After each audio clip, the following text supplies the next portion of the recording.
Bonjour à toutes et à tous, je vous remercie beaucoup d'être avec nous ce matin au rendez-vous de votre émission 100% marché financier. On continue à vous accompagner en ce jeudi 8 décembre 2022 pour décrypter la séance de jour à Paris. À Paris, le CAC 40 qui prend 0,13% à 6669 points, mais je vous rappelle, comme nous le précisait Xavier Fenot à l'instant, les grands rendez-vous macroéconomiques, les prochains grands catalyseurs de cette fin d'année, seront publiés la semaine prochaine à partir de mardi prochain avec l'inflation aux États-Unis, le FOMC le lendemain et jeudi, la décision de la BCE sur ses taux d'intérêt. Voilà, dans cet environnement attentiste, quelles sont les valeurs qu'il faut avoir ou non en son portefeuille? Pour répondre à cette question, je suis en duplex avec Antoine Fraisse-Soulier. Bonjour Antoine.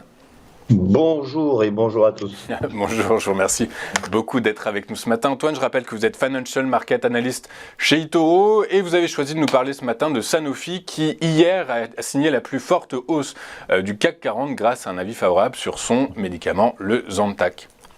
Oui, effectivement, alors Sanofi, plus forte hausse du CAC, plus 6%. Effectivement, c'est lié à la décision de justice de Floride qui a considéré que le Zantac, qui était donc un traitement contre les brûlures d'estomac, qui a été retiré du marché américain en 2020 et qui, selon certains patients, certains utilisateurs, provoquait des cancers.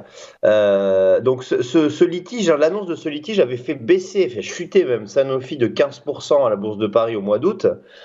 Mais hier, donc, verdict de la juge fédérale de Floride qui a annoncé que finalement, il n'y avait pas assez d'éléments pour étayer le fait que c'était une cause, un lien de cause à effet direct.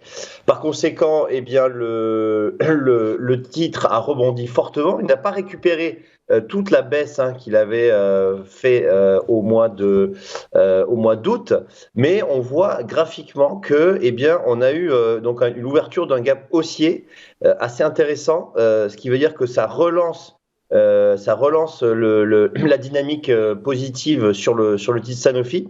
Et maintenant, on est, à mon sens, parti pour enchaîner des hausses, même si ce matin, on voit que le titre se replie légèrement.